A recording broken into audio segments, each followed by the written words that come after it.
महत्वाची रास आहे तुळा रास. तुळा राशीचे स्वामी हे शुक्र ग्रह आहेत. त्यामुळे शुक्र ग्रहाचे 2 राशी असतात, त्यामध्ये तुळा रास आणि वृषभ रास. दोघांचीही स्वभाव वेगवेगळे असतात. आता तुळा राशीची जी लोक आहेत त्यांचा जर स्वभाव बघाल तर त्यांचं जे राशीचं चिन्ह आहे ते म्हणजे तराजू, म्हणजे बॅलन्स. ही लोकं फार बॅलन्स असतात. त्यांना आयुष्यामध्ये कुठली गोष्ट कधी हवी, काय हवी हे खूप छान माहीत असतं. त्यामुळे तोंडामध्ये साखर ठेवून ही लोकं बोलत असतात. अतिशय हुशार असतात कारण यांचे गुरु शुक्राचार्य जे राक्षसांचे गुरु आहेत, आणि गुरु म्हणजे गुरु असतो, मग तो राक्षसांचा असू देत किंवा देवांचा.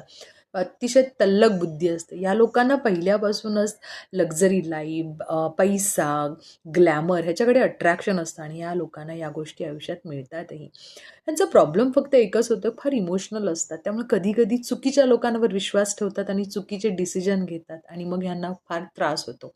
त्यामुळे या लोकांनी थोडासा भावनावर कंट्रोल ठेवला तर आयुष्यामध्ये सगळ्या गोष्टी छान होतात. अतिशय